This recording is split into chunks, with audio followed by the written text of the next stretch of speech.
नमस्कार, स्वागत है आपका एनबी न्यूज पर। आपके साथ मैं हूं प्रगति। राजधानी लाइव की शुरुआत करते हैं, जहां खबर है राजधानी दिल्ली से कि दिल्ली एनसीआर में मौसम का मिजाज फिर से बिगड़ने वाला है। मौसम विभाग ने रेड अलर्ट जारी किया। इस दौरान तेज बारिश, आंधी, आकाशीय बिजली और ओलावृष्टि की संभावना है। साथ ही 60 से 100 किलोमीटर प्रति घंटे की रफ्तार से तेज सतही हवा चलने की भी चेतावनी जारी कर दी गई है। इन तेज हवाओं के कारण पेड़ उखड़ सकते हैं, इसलिए लोगों से आग्रह किया गया है कि वो पेड़ों से दूर रहें और अपने वाहनों को भी पेड़ों से सुरक्षित दूरी पर ही पार्क करें। मौसम विभाग की इस चेतावनी को देखते हुए सावधानी बरतना बेहद जरूरी है, ताकि किसी भी अप्रिय घटना से बचा जा सके।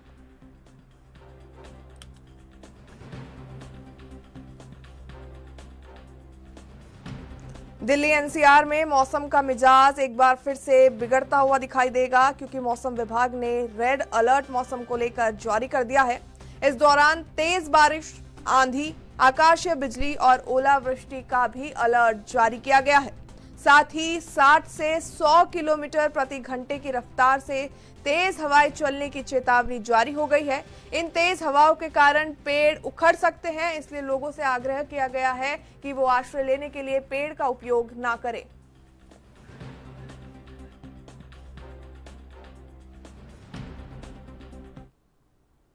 चलो, इस खबर पर ज्यादा जानकारी के लिए राजधानी दिल्ली से हमारे संवाददाता राजीव तिवारी हमारे साथ जुड़ चुके हैं। राजीव, मौसम विभाग की ओर से अलर्ट जारी किया गया, क्या कुछ अपडेट? देखिए, मौसम विभाग की बात करें तो मौसम विभाग की तरफ से अब दिल्ली एनसीआर के अंदर भी अलर्ट जारी किया है, वो कर दिया गया है। ये कहा गया है कि मौसम विभाग की तरफ से कि लगातार कहीं ना कहीं बारिश जो है वो देखने को मिल सकती है, जिसकी वजह से परेशानियां जो है वो भी सामने आ सकती हैं। क्योंकि पिछले कल की बात करें या फिर शनिवार की बात करें तो जिस तरीके से बारिश देखने को मिली, उसके बाद कहीं ना कहीं हालात जो है वो बिगड़ते हुए नजर आए। जल संकट की बात करें, क्योंकि सड़कों पर पानी जो है वो भरता हुआ नजर आया, जिसकी वजह से ट्रैफिक व्यवस्था भी बिगड़ती नजर आई। आम जनता जो है वो इस पानी की वजह से कहीं ना कहीं परेशान होती नजर आई। दूसरा, यहाँ पर बात करें मौसम विभाग की, तो मौसम विभाग की तरफ से अब बिल्कुल अलर्ट जारी किया गया है कि बारिश के साथ साथ तेज आंधी और तूफान जो है वो भी देखने को मिल सकता है। इसीलिए लोगों को सलाह दी जा रही है कि पेड़ों के सहारे जो है वो ना रहे। मगर ये पेड़ों की बात करें, क्योंकि पेड़ जो इतनी तेज हवा चल सकती है, जिसकी वजह से पेड़ जो है वो उखड़ते हुए पहले भी नजर आ रहे थे और अब भी कहीं ना कहीं उखड़ते हुए नजर आ सकते हैं, जिसकी वजह से कहीं ना कहीं हादसे जो है वो हो सकते हैं, लोगों की मौत हो सकती है। क्योंकि लोग जो है बारिश से बचने के लिए कई बार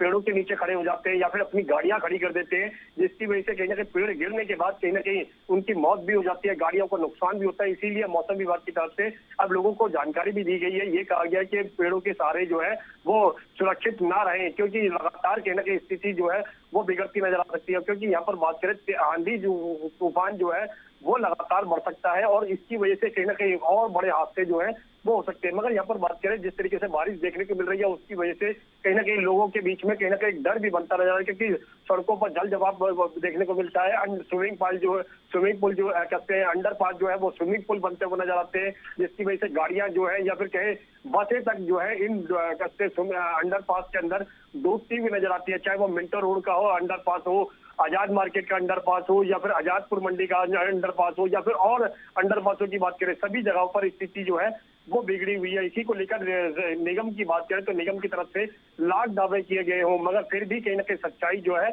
वो उलट नजर आती है। सरकारें चाहे जब बदल जाए, मगर फिर भी जल भराव की जो स्थिति देखने को मिलती है सड़कों पर, उससे कहीं ना कहीं सिर्फ जनता को ही परेशान होना पड़ता है। मगर जैसे ही शिकायतें पहुंचना शुरू होती है, चाहे सोशल मीडिया के माध्यम से या फिर ऑनलाइन के माध्यम से, तब कहीं ना कहीं अधिकारी जागते हैं, फिर वो आते हैं, लगभग 2-3 घंटे इसी में लग जाते हैं। मगर लोग जो है जब तक इतनी परेशान हो जाते हैं, जिसकी वजह से उनको जो ऑफिसों में जाने में दिक्कत होती है, स्कूलों में जाने बच्चों को दिक्कतें होती है, यहाँ तक कि अपने काम धंधे पर जाने में लोगों को दिक्कतें होती है, उस दिक्कत से सामना जो है वो जनता को करना पड़ता है। मगर यहाँ पर बात करें मौसम विभाग की, तो मौसम विभाग की तरफ से 28 मई तक के लिए अलर्ट जो है वो जारी किया गया है और ये कहा गया है कि बारिश से बचने के लिए तमाम इंतजाम है या फिर अपने आप को घरों में सुरक्षित रखने के लिए कोशिश जो है वो की जाए। जी बिल्कुल राजीव, मौसम विभाग की ओर से न सिर्फ आंधी, तूफान और बारिश का अलर्ट जारी किया गया है, बल्कि ओलावृष्टि को लेकर भी चेतावनी जारी की गई है। इससे कहीं ना कहीं वैसे तो मौसम में जो खराबी देखने को मिलेगी उसी से किसानों को भारी नुकसान होगा, लेकिन अगर ओले पड़ते हैं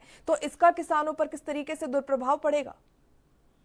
देखिए, बिल्कुल यहाँ पर मौसम विभाग की तरफ से अलर्ट जारी किया गया है। ये कहा गया है कि भारी बारिश जो है और आंधी तूफान जो है वो देखने को मिल सकता है और हवा की रफ्तार जो है 60 से लेकर 100 घंटे की 100 प्रति घंटे की जो रफ्तार है वो देखने को मिल सकती है, जिसकी वजह से लगातार हादसे जो है वो भी देखने को मिल सकते हैं। मगर किसानों की बात करें, जिस तरीके की लगातार बारिश देखने को मिल रही है उससे कहीं ना कहीं किसानों की जो फसलें हैं वो भी खराब होती नजर आती है, जिसकी वजह से कहीं ना कहीं और स्थिति जो है वो और ज्यादा बिगड़ सकती है। तो प्रशासन को कहीं ना कहीं और बड़े कदम उठाने चाहिए। दूसरा, मौसम विभाग की तरफ से जो जानकारी दी जाती है उससे पहले ही कहीं ना कहीं प्रशासन को कदम उठाने चाहिए। निगम की बात करें या एनडीएमसी की बात करें, तमाम विभागों की बात करें, वो कहीं ना कहीं कदम जो है नहीं उठा पाते हैं। बारिश जब भी आती है तब उससे पहले कहीं ना कहीं 1 से 1.5 महीने पहले ही कहीं ना कहीं जानकारी दी जाती है कि सीवर लाइन सफा कर लिए गए, लगातार सड़कों की व्यवस्था जो है दुरुस्त कर दी गई है, सड़कों के ऊपर जो है वो कहीं ना कहीं सही तरीके से व्यवस्था की गई है। मगर जब बारिश आती है तो हालात जो है वो उलट नजर आते हैं, जिसकी वजह से आम जनता जो है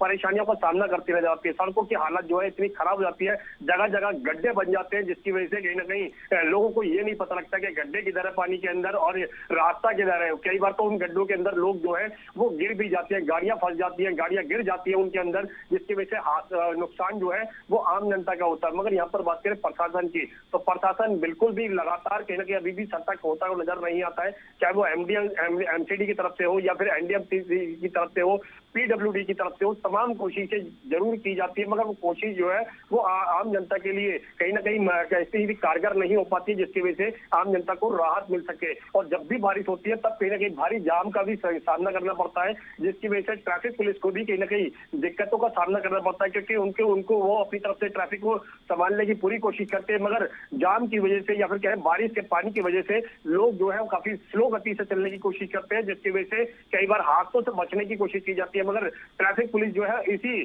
ट्रैफिक को कंट्रोल करने के लिए लगातार प्रयास करता, मगर निगम की बात करें तो निगम की तरफ से लाख दावे किए जाते हो, मगर लाखों की सच्चाई जो है वो उलट देखने को मिलती है। और अंडरपास के साथ साथ कहीं ना कहीं सुलभ एरियो की बात करें, वहां पर भी जल भराव जो है वो इतना ज्यादा देखने को मिलता है, जिसकी वजह से गंदा पानी या फिर सीवर लाइन जो पहले से ही फुल पड़ी हुई है उनका गंदा पानी जो है उन लोगों के घरों के अंदर जाता है, जिसकी वजह से बीमारियां जो है वो और भी ज्यादा बनती हुई नजर आती हैं। जी बिल्कुल राजीव, जिस तरीके से भी आपने जिक्र किया कि जो तूफान के दौरान हवा की गति है वो कहीं ना कहीं 60 से 100 किलोमीटर प्रति घंटे की रफ्तार से हवाएं चलेंगी, तो इससे कहीं ना कहीं हादसों को न्योता मिलेगा। क्योंकि पिछली बार भी हमने देखा था कि जब तूफान आया था दिल्ली एनसीआर में, तो नोएडा का जो स्टेशन था, मेट्रो स्टेशन, उस पर तबाही मची थी। दिल्ली के अशोकनगर स्टेशन पे जो मेट्रो स्टेशन था उसकी छत उड़ गई थी। तो इस बार भी बेहद खतरनाक ये तूफान बनकर साबित हो सकता है। देखिए, बिल्कुल यहाँ पर बात करें, जब पिछले कुछ दिनों के अंदर बारिश देखने को मिली और आंधी तूफान देखने को मिला, जिसकी वजह से बड़े बड़े हादसे जो है वो देखने को मिले। कई जगहों पर तो दीवारें गिरती नजर आई, कई मेट्रो स्टेशन की जो टीन की शेड होती है वो कहीं ना कहीं उड़ती हुई नजर आई, वो गिरती नजर आई, जिसकी वजह से हादसे होते हुए नजर आए। दूसरा यहाँ पर बात करें सड़कों पर पेड़ जो है वो उखड़ कर कहीं ना कहीं जमीन पर गिरते नजर आए, लोगों की गाड़ियों पर गिरते नजर आए, कहीं तो बाइक सवार जो निकल रहे होते हैं उनके ऊपर भी पेड़ गिरे हैं, जिसकी वजह से उनकी भी कई बार मौत हो चुकी है, घायल हो चुके हैं। तो इस तरीके की परिस्थिति से बचने के लिए मौसम विभाग की तरफ से अब जानकारी दी गई है कि हवा की रफ्तार जो है वो बहुत ज्यादा हो सकती है, जिसकी वजह से पेड़ों का सहारा जो है वो ना लें। और लोगों को ये भी जानकारी दी गई है कि पेड़ों के आसपास जो अपनी गाड़ियां खड़ी कर देते हैं वो भी वहां पर ना खड़ी करें, जिससे कहीं ना कहीं पेड़ अगर गिरेंगे तो कहीं ना कहीं उनकी गाड़ियां जो है वो भी नुकसान हो सकता है। लोगों जो बचने की बारिश से बचने के लिए पेड़ों का सहारा लेते हैं उससे भी कहीं ना कहीं नुकसान हो सकता है। तो इससे साफ जाहिर है कहीं ना कहीं हवा की रफ्तार को ध्यान में रखते हुए मौसम विभाग की तरफ से चेतावनी जरूर दी गई है। आप देखना होगा इससे चेतावनी का असर आम जनता पर कितना होता है। आम जनता अपने आप को बचाने के लिए क्या इन पेड़ों का सहारा लेगी या फिर और जगहों का सहारा लेगी। मगर कई बार तो स्थिति इतनी देखने को मिलती है कि कई बार जो है मकानों की छत जो है या फिर मकान जो है वो गिरते हुए नजर आते हैं, क्योंकि इमारत जो कुछ पुरानी हो जाती है जिसकी वजह से वो गिर जाती है, या फिर कई बार तो ऐसे देखने को मिलती है नई दीवारें जो है या फिर नई इमारत जो है वो भी बारिश की वजह से गिर जाती है। तो कहीं ना कहीं उससे बचाव के लिए तमाम इंतजाम जो है वो करने की बात की गई है। और मौसम विभाग की तरफ से अब पहले से ही अलर्ट जारी कर दिया गया, तो कहीं ना कहीं बचाव के तमाम इंतजाम जो है वो करने होंगे। जी बिल्कुल राजीव, जिस तरीके से अभी आपने जिक्र किया था, पेड़ को लेकर भी मौसम विभाग की ओर से जो है वो अलर्ट जारी किया गया है कि यदि आप अपनी आंधी तूफान में फंस जाते हैं तो अपने आप को बचाने के लिए पेड़ का सहारा ना ले और अपनी गाड़ियों को, अपने वाहनों को भी जो है वो पेड़ के स्थान पे ना पार्क करके किसी सुरक्षित स्थान पर करे। ऐसे में अगर पेड़ गिर जाते हैं तो किस तरीके से बचाव कार्य को अंजाम दिया जाएगा, क्योंकि पेड़ों को रास्ते से हटाना इतना आसान भी नहीं होता। देखिए, यहाँ पर एक चीज समझनी होगी, मौसम विभाग की तरफ से हर बार बारिश को लेकर जानकारी जो है वो पहले से ही दी जाती है। अनुमान बताया जाता है, क्योंकि अनुमान के हिसाब से ही पता लग पाता है कि कितने तेज बारिश आएगी, कितनी तेज हवा की रफ्तार रहेगी।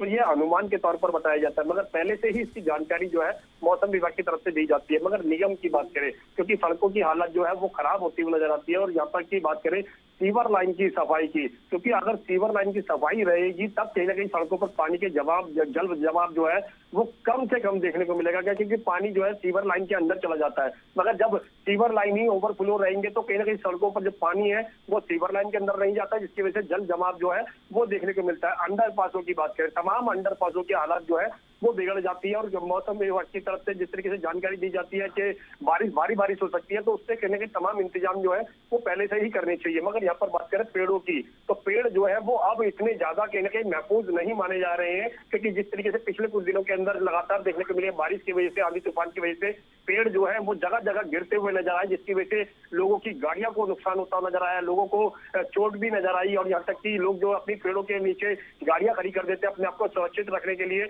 उसका भी गलत सहारा जो है वो बनता नजर आ रहा है। क्योंकि अब पेड़ गिरते नजर आते हैं तो गाड़ियों का नुकसान, इंसानों का नुकसान, चोट लगने की जानकारी मिल पाती है, यहाँ तक कि कई लोगों की पेड़ गिरने से मौत भी हो चुकी है। तो इस तरीके की जानकारी जो है मौसम विभाग की तरफ से अब दी गई। अब देखना होगा बचाव के तमाम इंतजाम जो है वो कैसे किए जाते हैं, क्योंकि निगम की बात करें तो निगम के लाख दावों के बाद भी कहीं ना कहीं हालात जो है वो सुधरते नजर नहीं आ रहे हैं। जी बिल्कुल राजीव, जिस तरीके से देखा जाता है कि अमूमन जो बारिश के मौसम में सबसे ज्यादा खतरा हो जाता है दो पहिया वाहन के जो चालक होते हैं, क्योंकि ऐसे में जो बारिश हो जाती है उसमें कहीं ना कहीं गड्ढे भी नहीं दिखते जब जल भराव की स्थिति उत्पन्न हो जाती है, और वहीं अगर तेज बारिश होती है, आंधी आती है तो संतुलन बिगड़ने का खतरा होता है। वहीं फिसलन भरी सड़कों पर यदि ब्रेक ना लगे या तेज रफ्तार से दो पहिया वाहन जो आते हैं तो संतुलन बिगड़ कर गिरने का डर रहता है। ऐसे में ट्रैफिक पुलिस की ओर से दो पहिया चालक जो वाहन चालक हैं उनको किस तरीके से बचाने के निजात किए जाएंगे?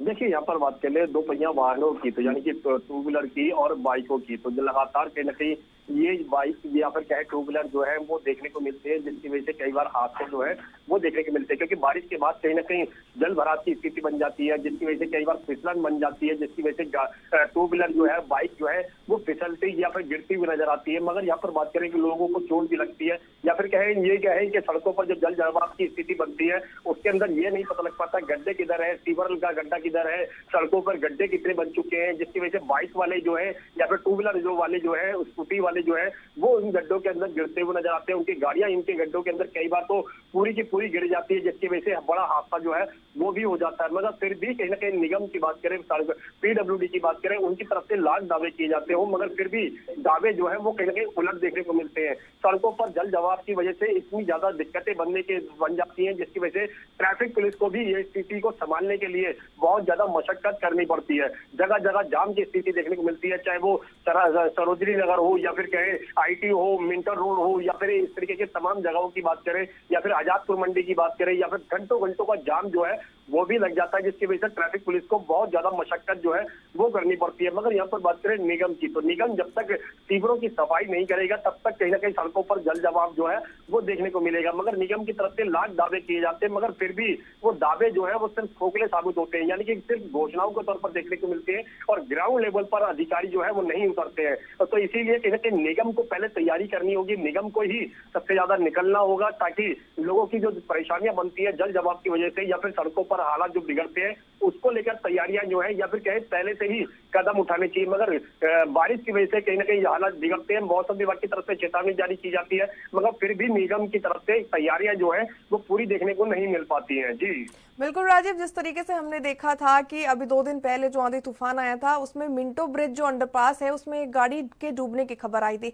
ऐसे में जब प्री मानसून में राजधानी का ऐसा हाल है, तो जब मानसून आएगा जल भराव की स्थितियां उत्पन्न होगी, तो ऐसे में किस तरीके से ये जो संभवतः जो कंडीशंस बनती हैं, सिचुएशंस बनती है, इनसे किस तरीके से टैकल किया जाएगा? क्योंकि जल भराव की स्थिति तो उत्पन्न होनी है, ये तो लाजिम है, लेकिन अब पुलिस की ओर से, प्रशासन की ओर से या फिर ट्रैफिक पुलिस की ओर से किस तरीके के उपाय अपनाए जाते हैं ताकि जो जनहानि है उनमें कहीं ना कहीं गिरावट दर्ज करवाए? देखिए, यहाँ पर मिंटो रोड अंडरपास की बात करें, यहाँ पर अंडरपास जो है वो लगभग सिविक सेंटर यानी कि एमसीडी बड़ा ऑफिस जो है वो वहां से सिर्फ मात्र 1 किलोमीटर की दूरी पर है, और 1 किलोमीटर की दूरी के अंदर ही इतने बड़ा हादसा जो है देखने को मिलता है। अंडरपास जो है वो स्विमिंग पूल बनते हुए नजर आते हैं। यह बार बार मीडिया के द्वारा कहा जाता है कि स्विमिंग पूल जो है वो तमाम अंडरपास जो है वो स्विमिंग पूल बन जाते हैं, जिसकी वजह से गाड़ियां जो है वो डूब जाती हैं। बाइक वालों की बात करें या फिर कार वालों की बात करें, वो तो बिल्कुल ही डूब जाती है, बसें तक इतनी डूब जाती है, जिसकी वजह से हादसे जो है वो देखने को मिलते हैं। सिविक सेंटर की बात करें तो सिविक सेंटर से मात्र 1 किलोमीटर की दूरी पर ही मिंटो ब्रिज है, और मिंटो ब्रिज पर इस तरीके के हालात देखने को मिलते हैं, तो सोचिए बाकी जगहों पर किस तरीके के हालात जो है वो देखने को मिलते होंगे। ट्रैफिक पुलिस की बात करें तो ट्रैफिक पुलिस को हर बार जब भी बारिश होती है तमाम अंडरपासों को बंद करना पड़ता है, जिसकी वजह से लोगों को बहुत ज्यादा घूम कर जाना पड़ता है, या फिर कहें उस अंडरपास के अंदर से निकलने की कोशिश करते हैं, जिसकी वजह से वो पानी के अंदर डूबते हुए नजर आते हैं। मगर उसके लिए भी कहीं ना कहीं तमाम प्रशासन की तरफ से कोशिश की जाती है, मगर निगम की तरफ से बात करें तो निगम की तरफ से ही कहीं ना कहीं लापरवाही देखने को मिलती है, जिसकी वजह से पहले से जो इंतजाम होने चाहिए वो नहीं देखने को मिलते, जिसकी वजह से आम जनता जो है वो भी परेशान होती है, ट्रैफिक पुलिस जो है वो भी परेशान होती है, और आम जनता को बहुत ज्यादा समय जो है वो भी लगता है अपनी मंजिल तक पहुंचने के लिए। जी चलिए, बहुत बहुत धन्यवाद राजीव आपका तमाम जानकारियों को साझा करने के लिए।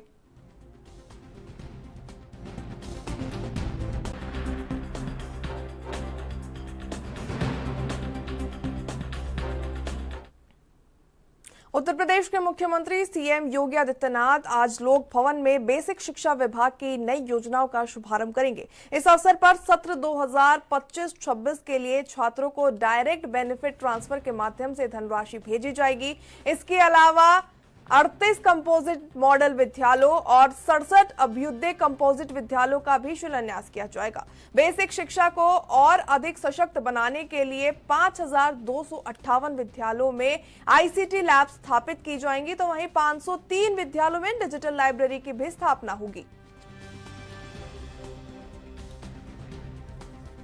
सीएम योगी आदित्यनाथ आज लोक भवन में बेसिक शिक्षा विभाग की नई योजनाओं का शुभारंभ करते नजर आएंगे। तो इस अवसर पर सत्र 2025-26 के लिए छात्रों को डायरेक्ट बेनिफिट ट्रांसफर के माध्यम से धनराशि भेजी जाएगी। इसके अलावा 38 कंपोजिट विद्यालय और 67 अभ्युदय कंपोजिट विद्यालयों का भी शिलान्यास होगा।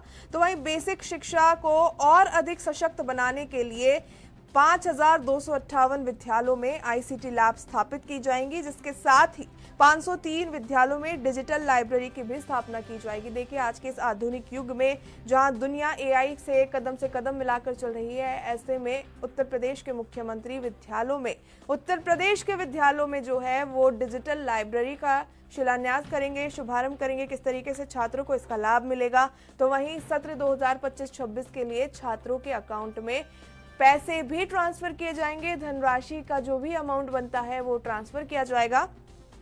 वहीं लोक भवन में बेसिक शिक्षा विभाग की नई योजनाओं का शुभारंभ करेंगे मुख्यमंत्री योगी आदित्यनाथ। शिक्षा क्षेत्र में लगातार से देखा जा रहा है किस तरीके से उत्तर प्रदेश सरकार जो है वो एक्टिव नजर आती है। इसी कड़ी में आज लोक भवन में बेसिक शिक्षा विभाग की योजनाओं का शुभारंभ करेंगे मुख्यमंत्री योगी आदित्यनाथ।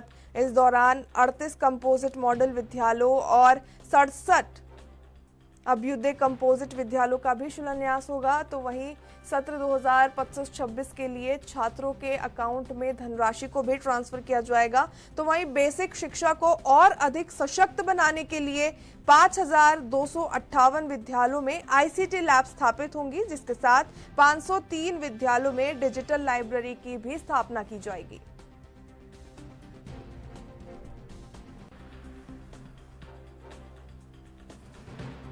सीएम योगी आदित्यनाथ आज लोक भवन में बेसिक शिक्षा विभाग की योजनाओं का शुभारंभ करेंगे। नई ये योजना है जिनका शुभारंभ होना है।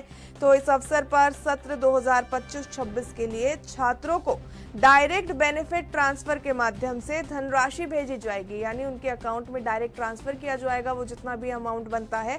इसके साथ ही 38 कंपोजिट मॉडल विद्यालय का भी शिलान्यास होगा।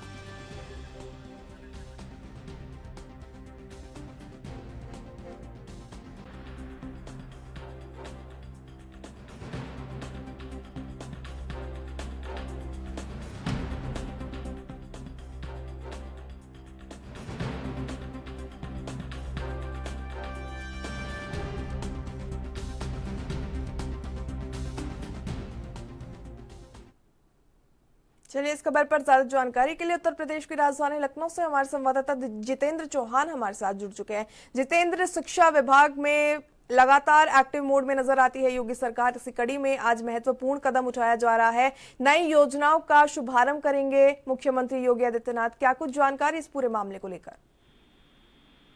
प्रगति आज उत्तर प्रदेश की शिक्षा विभाग को और बच्चों को कहीं ना कहीं आगे ले जाने के लिए उत्तर प्रदेश के मुख्यमंत्री योगी आदित्यनाथ बड़ी सौगात देने जा रहे हैं। और साफ ही कहा सकता है कि आज लगभग 139 उच्चीकृत कस्तूरबा बालिका विद्यालयों के नवनिर्मित जो भवन है उसका कहीं ना कहीं लोकार्पण और डायमेट्री का कहीं ना कहीं शुभारंभ करने का काम करेंगे मुख्यमंत्री। और लगभग 43 मुख्यमंत्री कंपोजिट विद्यालय, 66 मुख्यमंत्री अभ्युदय कंपोजिट विद्यालय का शिलान्यास करने का काम मुख्यमंत्री योगी आदित्यनाथ करेंगे। साथ ही साथ जो आने वाला सेशन है, जो सेशन छुट्टियों के बाद जो खत्म होगा, बच्चों को स्कूल ड्रेस, जो तमाम कंप्लीट और बुक्स आदि के लिए अभिभावकों के खाते में मुख्यमंत्री योगी आदित्यनाथ एक बड़ी धनराशि कहीं ना कहीं आज वितरित करने जा रहे हैं। और साफ ही कहा सकता है मुख्यमंत्री योगी आदित्यनाथ लगभग 7 बच्चों के खाते में लगभग 1200 रुपए की धनराशि, जो कि हर साल सरकार द्वारा दी जाती है माध्यमिक और बेसिक शिक्षा विद्यालयों के लिए, उनको कहीं ना कहीं मुख्यमंत्री देने का काम करेंगे। और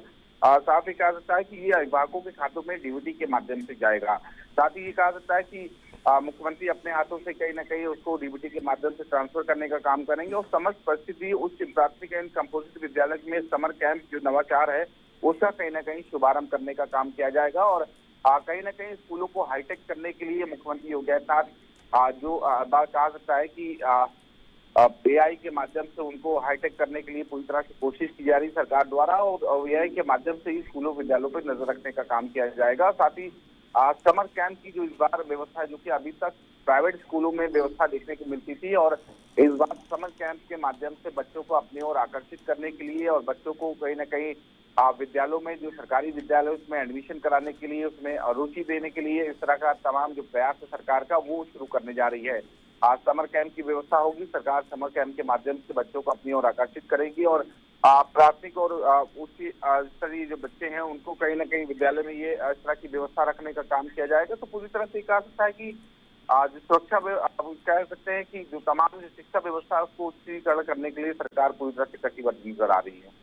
बिल्कुल जितेंद्र, जिस तरीके से भी आपने जिक्र किया उसके ऊपर गौर कर लेते हैं कि मुख्यमंत्री की ओर से या उत्तर प्रदेश की सरकार की बात करें तो लगातार ऐसे काम किए जा रहे हैं, शिक्षा विभाग में लगातार जो है निरंतर कदम उठाए जा रहे हैं। तो आज जो ये शुभारंभ होने हैं, ये कहीं ना कहीं सरकारी जो स्कूल हैं, सरकारी जो विद्यालय हैं, उनकी अस्मिता को बढ़ा देंगे, क्योंकि आज का ऐसा दौर चल रहा है कि जहां पर जो पेरेंट्स हैं, जो अभिभावक हैं, वो अपने बच्चों का दाखिला एक प्राइवेट स्कूल में कराना ज्यादा प्रेफर करते हैं एक सरकारी स्कूल के मुकाबले में। तो कहीं ना कहीं जो सुविधाएं हैं, अगर वो सरकारी स्कूल्स में बढ़ती हैं तो वो कहीं ना कहीं सरकारी स्कूल में जो बच्चों के एडमिशन की संख्या है उसमें वृद्धि ला सकता है। देखिए, प्रगति सरकार ने कहीं ना कहीं, उत्तर प्रदेश सरकार ने सोच बदली और ज्यादा से ज्यादा एडमिशन इस बार कहीं ना कहीं सरकारी विद्यालयों में हुए हैं। और साफ तौर पे कहा सकता है शिक्षा का तरीका बदलकर, शिक्षा को हाईटेक बनाकर, कहीं ना कहीं कंप्यूटर लैब से लेकर तमाम जो व्यवस्थाएं स्कूलों में उसका कहीं ना कहीं आधुनिकीकरण करके सरकार पूरी तरह से आकर्षित करना चाह रही है बच्चों को। और इसीलिए शायद समर कैंप की व्यवस्था शुरू हो गई है।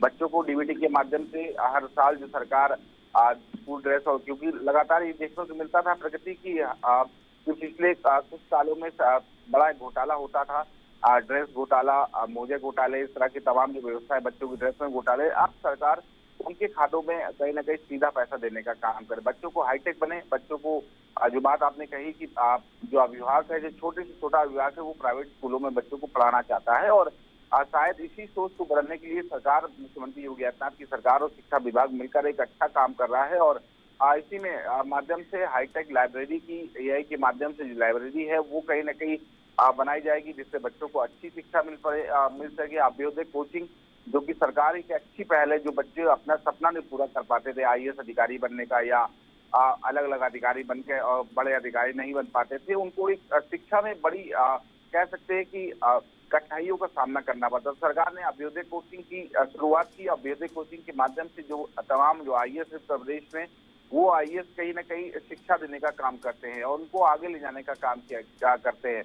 तो वही शिक्षा जो उत्तर प्रदेश सरकार में तमाम अधिकारी हैं उन बच्चों को जो उनसे जुड़ी जो तैयारियां हैं, चाहे वो अकाउंटेंट की हो, चाहे वो आईएएस बनने की हो या पीसीएस बनने की हो, वही अधिकारी उनको जो मौजूदा सरकार में अधिकारी हैं वो कहीं ना कहीं अपना बच्चों को शिक्षा देने का काम कर रहे हैं, बच्चों को आगे ले जाने का काम कर रहे हैं। तो पूरी तरह से कोशिश सरकार की है और उसी क्रम में कोशिश सरकार कर रही है कि कहीं ना कहीं अच्छी से अच्छी शिक्षा देकर जो गरीब बच्चे, निम्न वर्ग के बच्चे हैं, उनको आगे ले जाने का काम किया। तो सरकार की पहल है और सरकार आधुनिकीकरण की ओर अब बढ़ चुकी है। शिक्षा को आधुनिकीकरण की ओर ले जाने का प्रयास पूरी तरह से सरकार कर रही है और उसमें जुटी हुई है, चाहे एआई लाइब्रेरी के माध्यम से हो या डिजिटल अटेंडेंस के माध्यम से हो, चाहे वो अलग अलग लाइब्रेरी या कंप्यूटर लैब के माध्यम से हो। पूरी तरह से सरकार हाईटेक बनाने की कोशिश कर रही है और हाईटेक के माध्यम से कहीं ना कहीं आगे ले जाने के लिए शिक्षा विभाग को पूरी तरह से कटिबद्ध है। इसलिए बड़ा अमाउंट भी सरकार आज हस्तांतरित करने का काम करेंगे। कई विद्यालय हैं, लगभग 139 विद्यालय हैं जिसको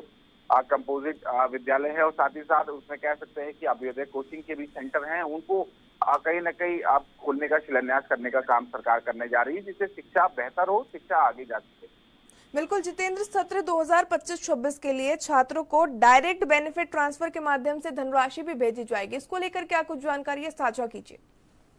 देखिए, सरकार हर स्तर से शिक्षा विभाग को सुदृढ़ करने की कोशिश कर रही है और डायरेक्ट बेनिफिट या डीबीटी के माध्यम से जो बच्चों को अभी तक स्कूल ड्रेस और तमाम चीजें खरीदने में दिक्कत होती थी, अब उसके माध्यम से 1200 रुपए प्रति बच्चे के हिसाब से अभिभावकों, उन बच्चे जो बच्चे विद्यालय में पढ़ रहे हैं उनके अभिभावकों के खाते में जा रहे हैं, ताकि वो अपनी जरूरतों को पूरा कर सके और समय पे जो बुक सरकार को देती है, जो ड्रेस है, कंप्लीट ड्रेस में बच्चे जा सके और अपने माध्यम से अच्छी क्वालिटी का कपड़ा खरीद के या उनको सिलवा कर या बनी बनाई ड्रेस लेकर कहीं ना कहीं बच्चों को शिक्षा की ओर आगे ले जाने का कोशिश कर रहे। तो ये सरकार की अच्छी पहल है और सरकार इसमें कोशिश भी कर रही है कि ज्यादा से ज्यादा उन बच्चों को अपनी ओर आकर्षित किया जाए। सरकारी विद्यालयों में जो अभी तक दाग लगता था, उन दागों को छुड़ाने का काम किया जाए। बच्चे विद्यालय में पढ़े, बच्चों को आगे ले जाने का काम कर रहे। तो सरकार पूरी तरह से कटिबद्ध है और डीबीटी के माध्यम से पैसा देने का सरकार कम करेगी और कंपोजिट विद्यालय कहीं ना कहीं खोलने का सरकार का जो निर्णय है, उसमें कोचिंग से लेकर विद्यालयों को लेकर इन सब को पूरी तरह से सरकार पूरी तरह से लगी हुई है और आगे उसको ले जाने के लिए पूरी तरह से व्यवस्था है उसको सुदृढ़ कर रही है। बिल्कुल जितेंद्र, जिस तरीके से आज के आधुनिक दौर में हम चल रहे हैं, ऐसे में 503 विद्यालयों में डिजिटल लाइब्रेरी खुलना भी अपने आप में एक अहम कदम माना जा रहा है। अभी तक देखिए, आप दिन में मिलता था कि बच्चों को लाइब्रेरी नहीं मिलती थी और कहीं ना कहीं जो शिक्षा में कठिनाइयां आती थी, बुक्स बाजार में नहीं मिलती थी, तो लाइब्रेरी के माध्यम से बच्चे अपनी शिक्षा पूरी कर सकते हैं। और डिजिटल लाइब्रेरी के माध्यम से तो ज्ञान का भंडार कहीं ना कहीं कहा जा सकता है कि किसी भी प्रकार की बच्चों को समस्या ना हो, उसके लिए सरकार तमाम डिजिटल लाइब्रेरी को खोलने का काम करने जा रहे हैं। बच्चों को टैबलेट दिए जा रहे हैं, फोन दिए जा रहे हैं, ताकि बच्चे भी जो बच्चे निम्न वर्ग के हैं, जो मजदूर वर्ग के बच्चे हैं, उनको आगे ले जाने का पूरी तरह से वो कोशिश कर रहे हैं और शिक्षा ग्रहण करके समाज में बराबर का जो कह सकते हैं कि कदम से कदम मिलाकर वो आगे समाज के साथ चले। तो इसके लिए सरकार पूरी तरह से कटिबद्ध है और योगी सरकार इसमें काम करने का पूरी तरह से जुटी हुई है। बिल्कुल जितेंद्र, जिस तरीके से आज देखने को मिलेगा कि 5000 से ज्यादा विद्यालयों में आईसीटी लैब भी स्थापित की जाएंगी। आईसीटी लैब क्या चीज होती है, इसको लेकर थोड़ी जानकारी हमारे दर्शकों तक साझा करें।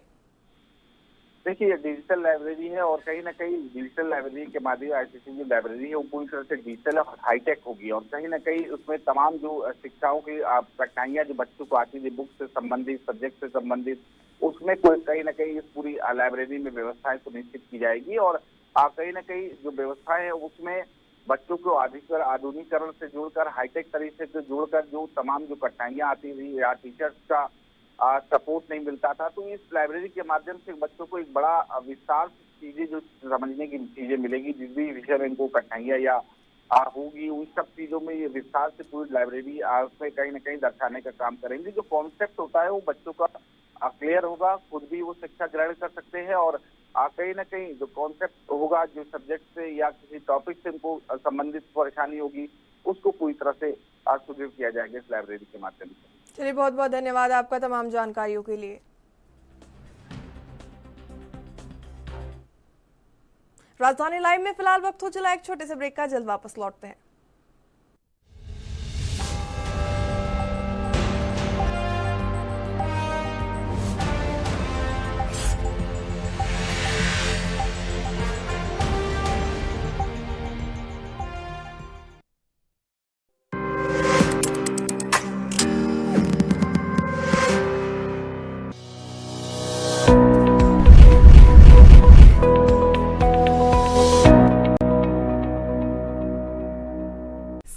सुरक्षा फोर्स, आपकी सुरक्षा मिशन है हमारा।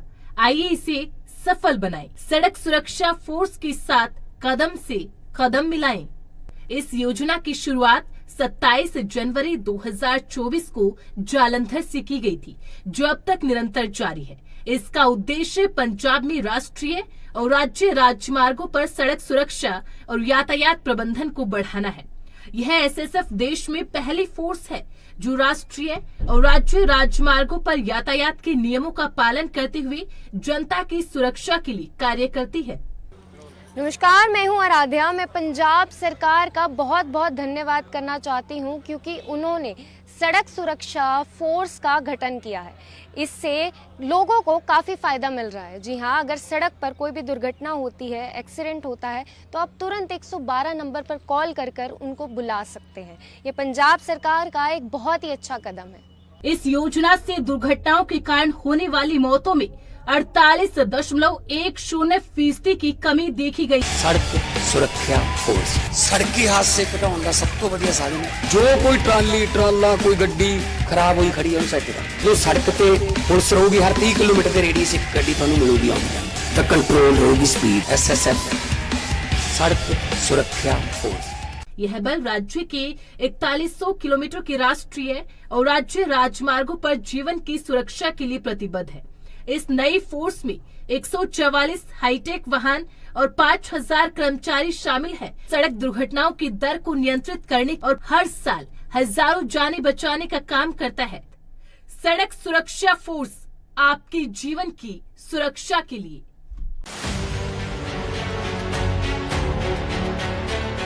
उत्तर प्रदेश की राजधानी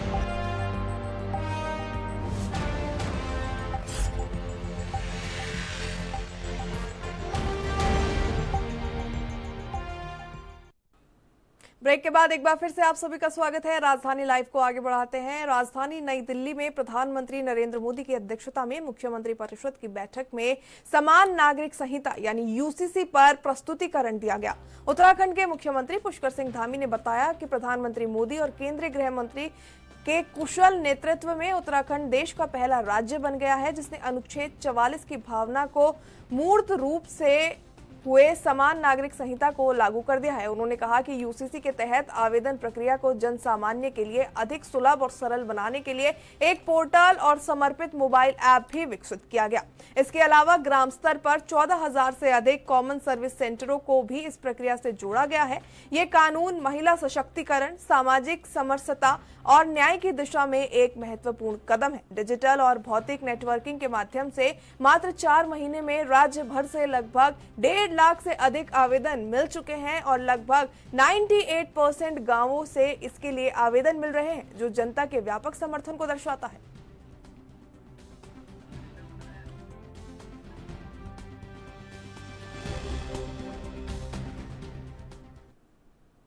इस खबर पर ज्यादा जानकारी के लिए उत्तराखंड से हमारे संवाददाता अभिनव हमारे साथ जुड़ चुके हैं। अभिनव, कल जिस तरीके से प्रधानमंत्री की अध्यक्षता में एनडीए शासित राज्यों की बैठक हुई है राजधानी दिल्ली में, सारे सीएम डिप्टी सीएम वहां पे मौजूद रहे, तो इस दौरान उत्तराखंड के सीएम पुष्कर सिंह धामी ने भी उत्तराखंड में लागू यूसीसी को लेकर विस्तृत जानकारी साझा की। इसको लेकर क्या कुछ जानकारी आपके पास?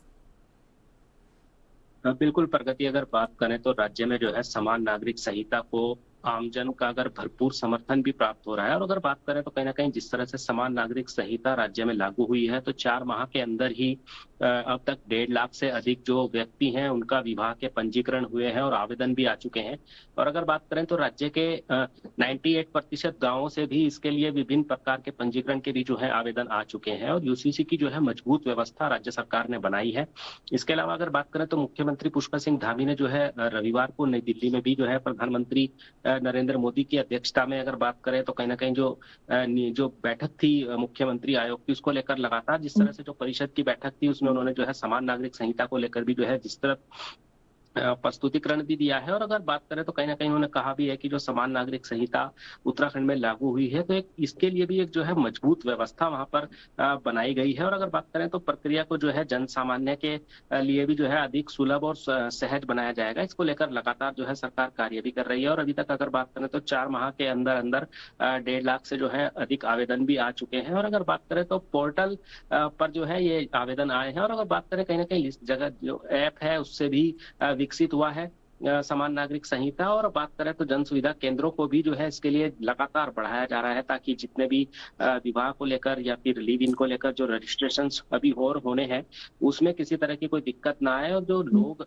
यूसीसी में रजिस्ट्रेशन कराना चाह रहे हैं उनको जो है हर संभव सहायता भी मिल सके। जी पर बिल्कुल अभिनव, कल हमने देखा किस तरीके से मुख्यमंत्री पुष्कर सिंह धामी ने बैठक के दौरान आर्टिकल 44 यानी अनुच्छेद 44 का जिक्र किया है। तो ये आर्टिकल 44 अनुच्छेद 44 आखिर है क्या, हमारे जानकारों तक इसकी पूरी जो जानकारी है वो साझा कीजिए। बिल्कुल, अगर बात करें तो प्रगति लगातार जिस तरह से जो यूसीसी है उसको लेकर राज्य सरकार ने लंबा मंथन किया है और उसी के बाद जो है उत्तराखंड में यूसीसी जो है लागू हो पाया है। और अगर बात करें कहीं ना कहीं लगातार जिस तरह से जो यूसीसी की एक मजबूत व्यवस्था राज्य में बनी है अब वो कहीं ना कहीं उसका जो परिणाम है वो आते दिखाई दे रहे हैं। और अगर बात करें लगातार जिस तरह से जो समान अधिकार के जो प्रयास हैं खासकर वो इसमें दर्शाए गए हैं अनुच्छेद 44 में। अगर बात करें तो लगातार जिस तरह से जो समान नागरिक संहिता है उसका जो है सफलता पूर्वक जो है उत्तराखंड में प्रशिक्षण भी हो चुका है। और अगर बात करें कहीं ना कहीं जो मार्गदर्शन रहा है राज्य सरकार का या फिर जो अन्य जो लोग हैं उनका, उसमें कहीं ना कहीं जो कमेटी बनाई गई थी उसकी तरफ से भी लगातार जो यहाँ पर जो मार्गदर्शन मिला है उसमें कहीं ना कहीं जो अब उसी को लेकर जो अन्य राज्य हैं वो इस मॉडल को कहीं ना कहीं बात करें तो इसको अपने यहाँ लागू करना चाहते हैं। जैसे गुजरात ने भी अभी डिमांड करी है कि वो भी यूसीसी को अपने यहाँ लागू करना चाहता है और अन्य राज्यों से भी जो है लगातार डिमांड आ रही है। तो ऐसे में अगर बात करें तो कहीं ना कहीं लगातार जिस तरह से जो इसमें जो हलाला है और उसके अलावा जो बहुविवाह है और कहीं ना कहीं लगातार जिस तरह से जो कंडीशंस आ रही है उसको लेकर लगातार जो है सरकार ने कार्य किया है। और इसमें कहीं ना कहीं जो लिव इन को लेकर कहीं ना कहीं जो सवाल खड़े हो रहे थे उसको भी सरकार ने जो है पहले से ही क्लियर कर दिया है। और ऐसा कुछ भी नहीं है क्योंकि लिव इन के लिए भी जो है रजिस्ट्रेशन जरूरी है, वो सबको कराना पड़ेगा और खासकर उत्तराखंड की जनता को। तो ऐसे में अगर मान के चले तो कहीं ना कहीं सरकार ने जो है उत्तराखंड वासियों के लिए अब समान रूप से जो अधिकार है वो मिलने शुरू हो चुके हैं। तो कहीं ना कहीं ये जो कदम है वो सरकार का एक बेहतर कदम है और सभी लोग जो है इसमें साथ भी दे रहे हैं। जी प्रगति। बिल्कुल अभिनव, जिस तरीके से खबर निकल कर आए कि कल बैठक के दौरान सीएम धामी ने यूसीसी का जिक्र करते हुए प्रधानमंत्री नरेंद्र मोदी और गृह मंत्री अमित शाह के कुशल नेतृत्व का भी जो है व्याख्यान किया है, उनकी तारीफ की है। इसको लेकर क्या कुछ जानकारी?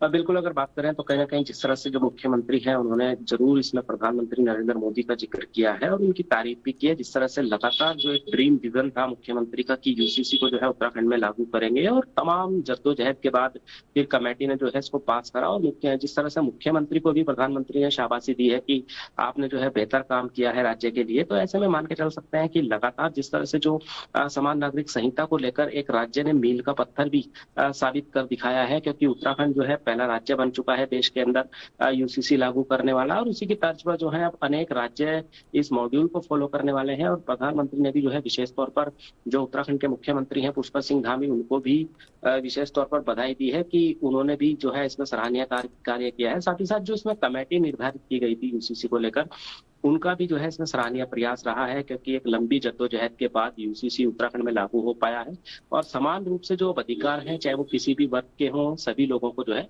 इसके माध्यम से जो है मिल रहे हैं। जी प्रगति। बिल्कुल अभिनव, जिस तरीके से जब से यूसीसी लागू हुआ है लगातार मुख्यमंत्री पुष्कर सिंह धामी हो या पूरी धामी कैबिनेट हो, उनकी तरफ से यूसीसी को लेकर बड़े बयान दिए जाते हैं कि हमारा उद्देश्य यूसीसी को लागू करने के पीछे सभी नागरिकों को समान रखना है और खास करके महिला सशक्तिकरण पर ध्यान देना है। फिर चाहे वो महिला सशक्तिकरण हो या फिर महिला स्वयं सहायता जो ग्रुप होते हैं उनके सशक्तिकरण को लेकर।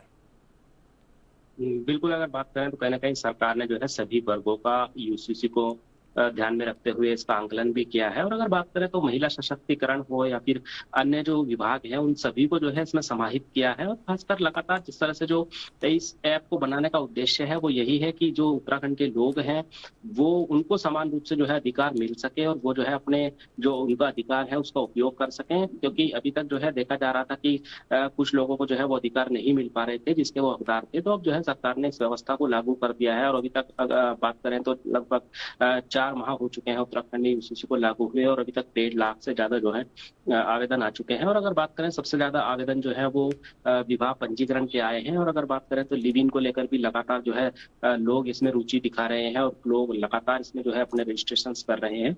और महिला सशक्तिकरण हो या फिर अन्य जो लोगों की जो समस्याएं थी उसमें कहीं ना कहीं इसका निदान मिला है।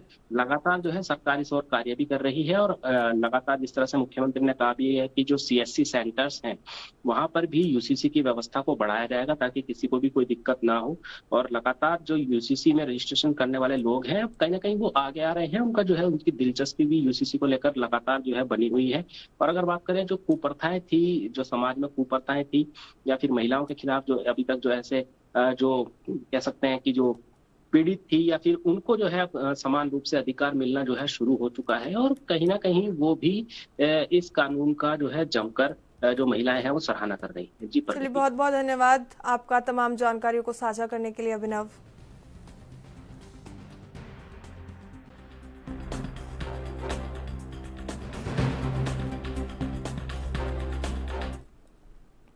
अगली खबर का रुख करते हैं। देश भर में एक बार फिर से कोरोना के मामले सामने आने लगे हैं, जिसे देखते हुए प्रदेश स्वास्थ्य विभाग ने सतर्कता बरतते हुए अलर्ट जारी कर दिया है।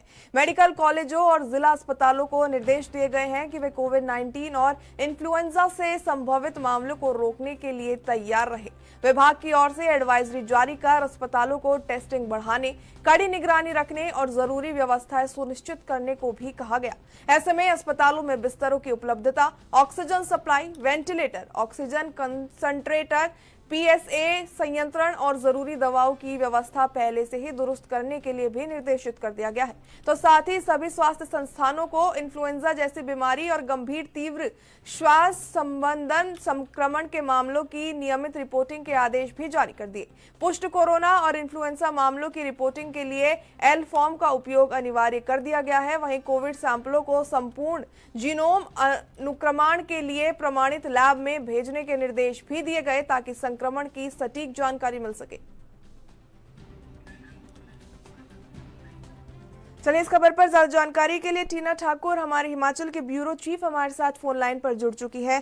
टीना, लगातार जैसे देखने को मिल रहा है कोरोना के बढ़ते केसेस को लेकर, ऐसे में क्या कुछ जानकारी? बिल्कुल, देखिए, जैसे कि देश भर में कोरोना के मामले सामने आने के बाद प्रदेश सरकार ने हिमाचल में भी अलर्ट इसको लेकर जारी कर दिया है और मेडिकल कॉलेज में जो जिला अस्पताल है वहाँ पे आने वाले समय में कोविड-19 और इन्फ्लुएंजा के मामलों को रोकने के लिए कड़ी निगरानी और उचित व्यवस्था करने के निर्देश दे दिए गए हैं। अस्पतालों में प्रॉपर बिस्तर, ऑक्सीजन आपूर्ति, वेंटिलेटर, ICU, APP मशीन है, ऑक्सीजन PSA संयंत्र, एंटीबायोटिक, आवश्यक दवाएं सहित अस्पताल के बुनियादी ढांचे को सुदृढ़ करने के निर्देश दे गए हैं। यानी कुल मिला के सरकार ये मान के चल रही है कि अगर कोरोना का वेरिएंट दोबारा से वापसी करता है तो हिमाचल में उसके लिए पहले से जो है तैयारियां होने चाहिए। उसको लेके हिमाचल जो नेशनल हेल्थ मिशन है NHM की ओर से एक गाइडलाइन जारी की गई है और उस गाइडलाइन के अनुसार OPD और IPD में इन्फ्लुएंजा जैसी बीमारी, ILI और गंभीर तीव्र श्वसन बीमारी मामलों की रिपोर्टिंग IHP पोर्टल के माध्यम से सुनिश्चित करने को कहा गया है और इन्फ्लुएंजा और कोरोना के कुछ मामलों के लिए भी L फॉर्म उपयोग कर रिपोर्ट करना होगा और स्वास्थ्य संस्थानों को यह भी सुनिश्चित करना होगा कि कोरोना के सैंपल यदि रिपोर्ट किए गए हैं तो संपूर्ण जीनोम अनुक्रमण के लिए मान्यता प्राप्त प्रयोगशाला और जो नेशनल मंडी में स्थापित की गई थी पिछले समय में वहां पे भेजने होंगे और वेरिएंट को पता लगाने के लिए जो है इसको स्थापित किया गया था। यदि किसी मामले की रिपोर्ट पॉजिटिव आ गई तो उससे संबंधित जानकारी भारतीय जिला और राज्य निगरानी इकाइयों के साथ साझा करी जानी चाहिए। तो ऐसे में देखिए, गाइडलाइन यहाँ पे जारी कर दी गई है। हिमाचल हॉस्पिटल को तैयार रहने के लिए कह दिया गया है और हालांकि विशेषज्ञों की माने तो अभी का जो वेरिएंट आएगा कोरोना का वो इतना इफेक्टिव नहीं है, इतना हानिकारक नहीं होगा, लेकिन उसके बावजूद हिमाचल में जो है पूरी तैयारी करने को कहा गया है। अस्पतालों को, हॉस्पिटल से बेड्स, ऑक्सीजन कंसंट्रेटर सभी कुछ जो है तैयार रखने के लिए कहा गया है। कुल मिलाकर हिमाचल सरकार चाह रही है कि अगर किसी भी तरह से कोरोना का वेरिएंट वापस आता है तो उसके लिए हिमाचल सरकार जो है वो पहले से तैयार रहे। जी बिल्कुल टीना, जिस तरीके से अभी आपने जिक्र किया तो मैं आपसे पूछना चाहूंगी, हिमाचल में आप मौजूद है, शिमला राजधानी है वहाँ की, तो शिमला समेत बाकी जिलों में राज्य के क्या कोविड केसेस की पुष्टि हुई है? कितने नए कोविड केसेस की पुष्टि हुई है अगर आए हैं मामले सामने? तो देखिए अभी तक, क्योंकि अगर हुई भी होगी पुष्टि तो अभी तक उसको रिपोर्ट नहीं किया गया था, क्योंकि अभी तक उसको इतना ज्यादा जो है वो जो सीरियस है यानी गंभीर है उसको नहीं माना जा रहा था। तो ऐसे में जो लोग गए भी हैं और अगर कोई वैसे तो रिपोर्ट की नहीं गई है और वैसे भी कोई जो इस तरह के जो मामले हैं वो कोरोना का जो टेस्ट है वो फिलहाल ये माना जा रहा है कि अभी तक किए नहीं गए हैं। लेकिन अब कहा गया है सरकार को, सरकार ने हॉस्पिटल को कहा है कि ये जितने भी जो मामले आएंगे उनको रिपोर्ट करें और रिपोर्टर्स है उनसे जानकारी साझा करें कि कितने पॉजिटिव केसेज आते हैं। फिलहाल हिमाचल की अगर हम बात करें, राजधानी शिमला की बात करें, यहाँ पे जो कोविड का भी कोई मामला रिपोर्ट नहीं किया गया है, लेकिन ये जरूर है कि NHM ने जो गाइडलाइंस है वो जारी कर दी है। चलिए, बहुत बहुत धन्यवाद टीना आपका तमाम जानकारियों के लिए।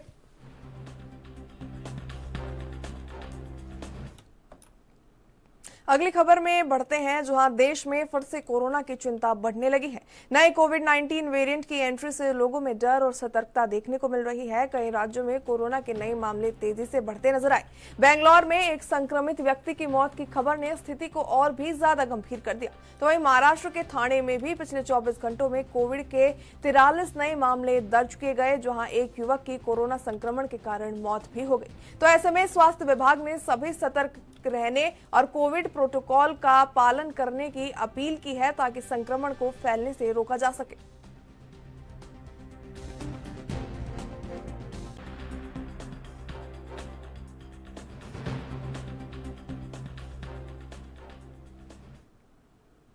चलिए, इस खबर पर ज्यादा जानकारी के लिए अंबुज हमारे साथ दिल्ली से जुड़ चुके हैं। अंबुज, जिस तरीके से देखा जा रहा है कोविड के केसेस में लगातार बढ़ोतरी देखने को मिल रही है, ऐसे में अलर्ट भी जारी किया गया, स्वास्थ्य विभाग की ओर से एडवाइजरी जारी की गई, क्या कुछ अपडेट?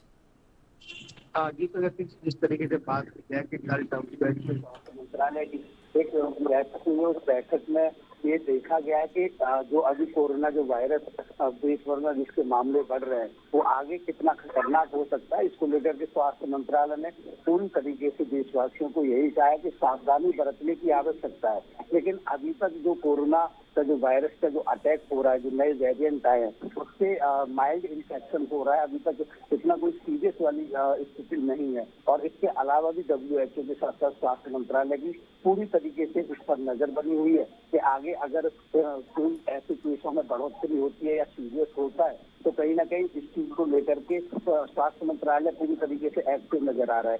दिल्ली में इससे पहले ही बात हो रखी है, 23 मामले जैसे देखे गए, उनमें भी माइल्ड इन्फेक्शन था, जिनका घर पर ही उपचार हो रहा था। उसके साथ ही दिल्ली के स्वास्थ्य मंत्री के द्वारा दिल्ली के अस्पतालों में पूरी तरीके से सबको सचेत किया गया और अस्पतालों में व्यवस्था की गई है कि कोरोना से संबंधित जो भी इक्विपमेंट होते हैं उनको पूरी तरीके से जो अस्पताल है एक्टिव रहे। तो ऐसे में ये कहा जा सकता है कि कोरोना के केसों में बढ़ोतरी तो हो रही है, लेकिन वहीं पर अगर जो सीनियर चिकित्सक है उनकी बात माने तो उनका भी यही कहना है कि सर्दी, जुकाम, खांसी जैसे नॉर्मल लक्षण एक तरीके से इसमें देखने को मिल रहे हैं। ऐसी कोई स्थिति अभी तक नहीं आई है कि कोई वेंटिलेटर पर जा रहे हैं केसेस या फिर ऐसी, तो ऐसे में पैनिक लेने की आवश्यकता स्वास्थ्य मंत्रालय की तरफ से भी अपील की गई है कि देश के अंदर पैनिक ना हो, इसका ध्यान रखा जाए। और केसेस में बढ़ोतरी हो रही है, लेकिन माइल्ड इन्फेक्शन है, नया वेरिएंट है, उस पर शोध किया जा रहा है। हाँ, लेकिन चिंता की बात ये अवश्य है कि जिस तरीके से वेरिएंट फैल रहा है, जैसे महाराष्ट्र की अगर बात की जाए तो 43 नए मामले हैं,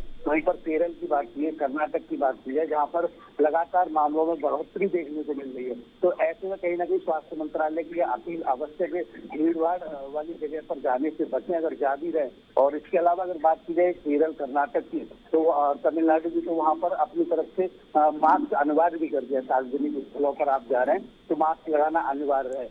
तो इससे पहले भी अगर बात की है तो इससे पहले भी 2019, 20, 21, 22 में जो देशवासी इस आपदा से लड़ चुके हैं, तो कहीं ना कहीं हर किसी के पास ये जानकारी आवश्यक है कैसे अपना ध्यान रखना है। तो वही स्वास्थ्य मंत्रालय की तरफ से किया गया कि सभी एजेंसियों के साथ साथ हम इस पर नजर बनाए हुए हैं कि आगे और ये केस में अगर बढ़ोतरी होती है तो किस तरीके से इस पर ध्यान रखना है। जी तो बिल्कुल अम्बुज, जिस तरीके से हमने देखा मुंबई में कोरोना के केसेस का नया विस्फोट हुआ है। 43 मामले सामने आए जिसमें 24 घंटे में एक युवक की कोरोना संक्रमण से मौत भी हो गई है। कहीं ना कहीं आंकड़े डरावने। जी, जिस तरीके से नया वेरिएंट है, डॉक्टर और स्वास्थ्य मंत्रालय की तरफ से भी कहा गया है कि अभी तक ये वेरिएंट खतरनाक नहीं है, लेकिन जिस तेजी से फैल रहा है उस तेजी को लेकर के इस पर ध्यान रखने की आवश्यकता है। स्वास्थ्य मंत्रालय की एजेंसियां नजर बनाए हुए हैं। और फिर इंडिया की बात नहीं, अगर इंडिया के बाहर एशिया देशों की बात की जाए, चाहे थाईलैंड की बात की जाए, हांगकांग की बात की जाए, या इसके अलावा अन्य जगह पर भी जैसे सिंगापुर है, वहां पर भी एकदम से उछाल जो बढ़ोतरी केसों की, जो संक्रमण जो इसकी प्रवृत्ति है वेरिएंट की, वो काफी तेज पाई जा रही है। इसको लेकर के स्वास्थ्य मंत्रालय के साथ स्वास्थ्य मंत्रालय ने सभी जो केंद्र की जो सरकार के द्वारा सभी राज्यों के स्वास्थ्य मंत्रियों से बात भी की गई है और वहां पर कैसे प्रिकॉशंस अपनाने हैं, अस्पतालों में कैसी व्यवस्था करनी है। जैसे अगर इससे पहले ओमिक्रॉन से पहले जो 2022 में जो सेकेंड वेव आई थी कोरोना की, उसकी अगर बात की जाए तो उसमें जिस तरीके से लोगों के अंदर ऑक्सीजन की कमी और लीवर फेलियर जैसी चीजें देखने को मिल रही थी, तो ऐसी स्थिति इस वाले वेरिएंट में अभी तक देखने को नहीं मिली है। स्वास्थ्य मंत्रालय के साथ साथ चिकित्सकों का यही कहना है कि इसमें पैनिक होने की आवश्यकता नहीं है। कोरोना अवश्य है, लेकिन अभी तक उतनी खतरनाक स्थिति में नहीं है। माइल्ड इन्फेक्शन है, सर्दी जुकाम खांसी, लेकिन हाँ बच्चों के साथ साथ कुछ बुजुर्गों और जिनको डायबिटीज के साथ साथ कुछ अन्य गंभीर बीमारियां हैं, उनके लिए यह वायरस खतरनाक अवश्य हो रहा है। चलिए, बहुत बहुत धन्यवाद अंबुज आपका तमाम जानकारियों के लिए, हमारे साथ जुड़ने के लिए।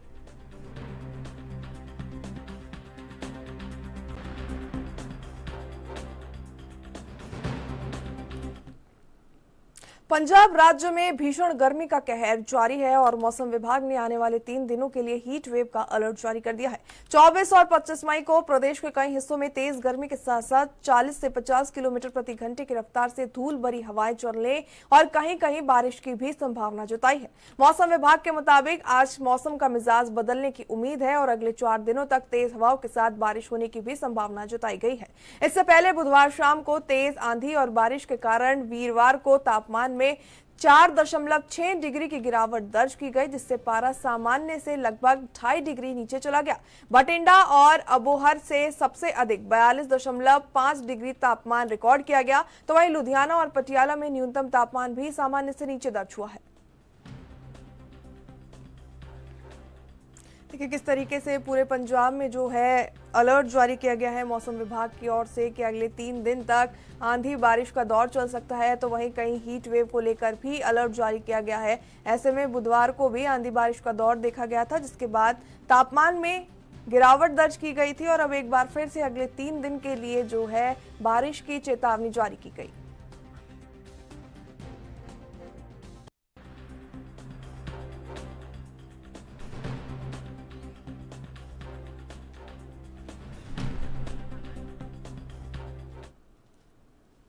चलिए इस खबर पर ज्यादा जानकारी के लिए चंडीगढ़ से हमारे संवाददाता अमित सेठी हमारे साथ लाइव जुड़ चुके हैं। अमित, इस समय आप चंडीगढ़ में मौजूद हैं, वहां की मौसम की स्थिति बताइए। कहूँगा कि अगर चंडीगढ़ की बात करें तो साफ तौर पे जो है चंडीगढ़ में इस समय तो काफी धूप देखने को मिल रही है। हालांकि कल देर रात की बात करें तो एक बार काफी आंधी तूफान देखने को मिला था और ठंडी हवाएं जो है चल रही थी। साथ ही मौसम विभाग की बात करें तो मौसम विभाग का साफ तौर पे कहना है कि आने वाले अगर दिनों की बात करें तो चंडीगढ़ और चंडीगढ़ के आसपास के और पंजाब के एरियो में जो है बारिश होने की संभावना है। लगातार जो मौसम विभाग दावे करता है कहीं ना कहीं ठीक जो है साबित होते हैं और हालांकि जिस तरह से 2 दिन पहले भी जो है बारिश हुई है तो उससे कहीं ना कहीं जो है तापमान में जो है गिरावट देखने को मिली है। कल की बात करें, कल जिस तरह संडे था और चंडीगढ़ की सुखना लेक की बात करें तो वहां पर भी हल्की जो है बारिश सुबह के समय जो है हो रही थी और दूर दराज से जो है लोग जो है वहां पर पहुंच गए थे। साफ तौर पे जो वहां पे वोटिंग करने के लिए आते हैं, जब तक मौसम साफ नहीं हुआ तब तक जो है वोटिंग भी जो है कल जो है रोक दी गई थी। साथ ही आने वाले दिनों की बात करें तो बिल्कुल उसी तरीके से जो है मौसम रहने वाला है और साफ तौर पे कह सकते हैं कि लोगों को कहीं ना कहीं गर्मी से जो है राहत बिल्कुल मिलती हुई आने वाले दिनों में दिखाई दे रही है। जी अच्छा, आने वाले मौसम को लेकर जिस तरीके से आंधी बारिश के अगले 3 दिन के लिए अलर्ट जारी किया गया है, उसको लेकर किस तरीके से चेतावनी जारी की गई है, क्या कुछ एडवाइजरी इसको लेकर जारी हुई है? हाँ बिल्कुल, अगर मौसम विभाग की बात करें तो मौसम विभाग की तरफ से साफ तौर पे कहा गया है कि आने वाले अगर 2 से 3 दिनों की बात करें तो काफी जो है बारिश होगी। इसको लेकर साफ तौर पे कहा गया है कि जिस समय जो है आंधी तूफान आता है, क्योंकि कुछ दिन पहले की बात करें तो जिस तरह से आंधी तूफान देखने को मिला था तो काफी उसमें जो है तस्वीरें सामने डराने वाली भी जो है सामने आई थी। तो इसी के चलते साफ तौर पे कहा गया है कि जब काफी ज्यादा आंधी तूफान आता है तो उस समय जो है घर पे ही जो है रहा जाए, और साथ ही बिल्कुल साफ तौर पे कहा गया कि आने वाले 2 से 3 दिन में जो है बारिश जो है हो सकती है और लोगों को एक बार गर्मी से फिर राहत मिल सकती है। अच्छा अमित, मानसून को लेकर क्या कुछ जानकारी है? मानसून कब पंजाब के अंदर दस्तक दे सकता है ताकि लोगों को जो है गर्मी से निजात मिल सके? बिल्कुल, लगातार जो है मौसम विभाग से जब भी हम इंटरव्यू करते हैं तो ये सवाल जरूर पूछते हैं कि कब तक जो है लोगों को राहत मिलेगी और मानसून जो है कब दस्तक दे रहा है। साथ ही उनका कहना है कि हालांकि जिस तरह से हम मई का कह सकते हैं कि आखिरी हफ्ता जो है, और जिस तरह से तारीख की अगर बात करें तो 25 तारीख के आसपास का समय हो चुका है, तो बिल्कुल आने वाले अगर जो अगले महीने की बात करें तो जल्दी जो है मानसून जो है दस्तक जो है बिल्कुल कहीं ना कहीं दे सकता है और लोगों को फिर गर्मी से जो है राहत जरूर मिलेगी। अच्छा, आने वाले मौसम को लेकर जिस तरीके से 3 दिन के लिए अलर्ट जारी किया गया है, एडवाइजरी जारी की गई है, प्रशासन की ओर से क्या कुछ तैयारी की गई है? बिल्कुल, जिस तरह से अगर प्रशासन की बात करें तो बीते दिनों जिस तरह से बारिश हुई थी, खासकर अगर हम मई के महीने की ही बात करें तो 10 मई के आसपास जिस तरह से बारिश हुई थी तो उस समय जो है जल प्रभाव जो है सड़कों पर दिखाई दिया था और मौसम अपना जितने भी जो एडवाइजरी जो है उसके बाद से जारी की गई थी। खासकर जो है अगर हम म्युनिसिपल कॉर्पोरेशन की बात करें, चंडीगढ़ एडमिनिस्ट्रेशन की बात करें तो उन्होंने सड़कों की जो साफ सफाई है, जो नालों की साफ सफाई है वो बिल्कुल करनी थी। तो बिल्कुल कह सकते हैं कि म्युनिसिपल कॉर्पोरेशन की चाहे बात करें चाहे अन्य अधिकारियों की बात करें, साफ तौर पर उन्होंने जो है जो भी कार्य जो है करने थे कि जल भराव जो है ना हो, उसको लेकर पूरी तैयारियां जो है बिल्कुल चंडीगढ़ एडमिनिस्ट्रेशन की तरफ से जो है कर दी गई। अच्छा, हमें जिस तरीके से देखा जाता है बहुत सामान्य सी ये घटना हो जाती है कि जब आंधी बारिश चलती है तो ऐसे में जो है वो यातायात प्रभावित हो जाता है, चाहे जल भराव की बात करें या फिर आंधी की वजह से पेड़ टूट के गिर जाते हैं, खंभे उखड़ जाते हैं। ऐसे में ट्रैफिक पुलिस की ओर से क्या कुछ इंतजामात किए गए हैं ताकि जो ट्रैफिक है वो कम से कम प्रभावित होने की संभावना हो? बिल्कुल बल्कि जिस तरह से 2 दिन पहले जिस तरह से तूफान काफी बहुत ज्यादा आया तो उससे कई जगह की तस्वीरें, अगर चंडीगढ़ की बात करें सेक्टर 35 से तस्वीरें आई, सेक्टर 44 से तस्वीरें आई, कई जगहों से जो है तस्वीरें आई कि पेड़ जो है बिल्कुल गिरे हैं और साथ ही जब बारिश होती है तो यातायात काफी जो है प्रभावित होता है। खासकर आपने ट्रैफिक पुलिस का जिस तरह से जिक्र किया कि उन्होंने क्या इंतजाम किए हैं, उसको लेके बताना चाहूंगा कि चंडीगढ़ के अंदर ट्रैफिक और कानून व्यवस्था को लेके जो है पुलिस जो है काफी जो है दिखाई देती है, सख्त जो है दिखाई देती है। तो बिल्कुल उन्होंने पूरे इंतजाम जो है किए हुए हैं। जब बारिश होती है तो एडवाइजरी जारी की जाती है, कई जगहों पर रूट जो है डिवर्ट किया जाता है। तो बिल्कुल ट्रैफिक पुलिस की पूरी जो है तैयारी देखने को मिल रही है। और साथ ही मौसम विभाग की बात करें, जिस तरह से उन्होंने चेतावनी जताई है कि आने वाले 3 से 4 दिन बारिश रहेगी, तो एडमिनिस्ट्रेशन की तरफ से भी पूरी तैयारियां जो है बिल्कुल की गई है। तो कह सकते हैं चाहे पुलिस की बात करें चाहे एडमिनिस्ट्रेशन की बात करें, दोनों ही विभाग की जो है पूरी तैयारियां बिल्कुल देखने को मिलेंगी। अच्छा, आने वाले दिनों में क्या गर्मी से निजात और ज्यादा देखने को मिलेगी? क्योंकि देखा किस तरीके से बुधवार को जो आंधी तूफान आया था, बारिश हुई थी, कई जगहों पर ओलावृष्टि की भी खबर सामने आई थी। तो ऐसे में तापमान में लगभग ज्यादा भी ना बात करें तो 3 से 4 डिग्री सेल्सियस तक की गिरावट दर्ज की गई थी। तो क्या आने वाले समय में भी तापमान में गिरावट दर्ज होगी और लोगों को गर्मी से राहत मिलेगी? जिस तरह से बारिश जब होगी तो बिल्कुल जिस तरह से अगर पिछले हफ्ते की बात करें तो बिल्कुल देखने को मिला, जिस तरह से बारिश हुई तो तापमान में जो है काफी गिरावट देखने को मिली। ठंडी हवाएं जो थी बिल्कुल चल रही थी, मौसम में कहीं ना कहीं ठंडक जो है देखने को मिल रही थी। तो बिल्कुल जिस तरह से अब 3 दिन लगातार बारिश होगी तो जरूर है कि इसमें भी जो है काफी राहत मिलेगी, क्योंकि जब बारिश होती है तो जो खासकर टेम्परेचर कहीं ना कहीं गिरता हुआ दिखाई देता है। हीट वेव की बात करें तो हीट वेव जो है वो बिल्कुल कम दिखाई देती है। तो बिल्कुल कह सकते हैं कि आने वाले दिनों में अगर बारिश होती है तो कहीं ना कहीं लोगों को जो है जरूर राहत जो है मिलती हुई दिखाई दे रही है। चलिए, बहुत बहुत धन्यवाद आपका हमसे जुड़कर तमाम जानकारियों को साझा करने के लिए।